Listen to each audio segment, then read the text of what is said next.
السلام علیکم بچوں، آج کا ہمارا سبق نمبر 9 ہے حروف کی پہچان۔ اس میں ہم نمبر 1 تعریف اور مفہوم جانیں گے کہ حروف کیا ہوتے ہیں۔ نمبر 2 جملوں میں حروف کا استعمال کریں گے۔ اب ہم اپنی اگلی سلائیڈ پہ جاتے ہیں اور اس کی تعریف اور مفہوم جانتے ہیں۔ جی بچوں، یہاں پر حروف کی تعریف بیان کی جا رہی ہے کہ حروف وہ چھوٹے چھوٹے الفاظ ہیں جو جملوں کے درمیان استعمال ہوتے ہیں۔ یہ خود کوئی معنی نہیں رکھتے، لیکن ان کا استعمال جملوں کو مکمل اور بامعنی بناتا ہے، جیسے کا، کی، کے، سے، نے، پر وغیرہ۔ اب ہم جملوں میں دیکھتے ہیں کہ یہ حروف کیسے استعمال ہوئے ہیں اور جملے کس طرح انہوں نے مکمل کیے ہیں۔ جی بچوں، یہاں پر جملے میں حروف کا استعمال ہوتا نظر آ رہا ہے۔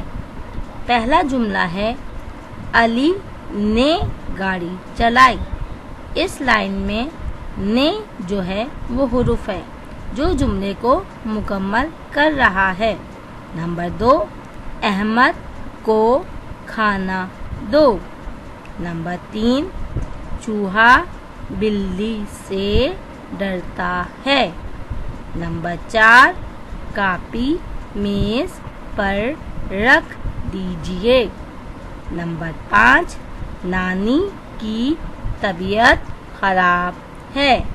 دیکھا بچوں، اس جملے میں نے، کو، سے، پر کی حروف استعمال ہوئے ہیں۔ اب ہم اور جملے پڑھیں گے جس میں حروف کا استعمال ہوا ہے۔ جی بچوں، یہاں پر چند جملے اور ہیں۔ نمبر 6 یہ کس کا قلم ہے۔ نمبر 7 چھت پر مت جانا۔ نمبر 8 میرے گھر کے قریب اسکول ہے۔ نمبر 9 کپڑوں کو الماری میں رکھ دو۔ نمبر 10 زارا نے نئی گڑیا خریدی۔ یہاں پر جملوں میں کا، پر، کے، کو، نے حروف استعمال ہو رہے ہیں جو جملوں کو بامعنی بنا رہے ہیں اور انہیں کوئی مطلب دے رہے ہیں۔ جی بچوں، آج ہم نے حروف کی معنی جانے کہ حروف کون سے حروف ہوتے ہیں اور ان کو جملوں میں سیکھا۔ اب ہم اس کی ورکشیٹ کریں گے۔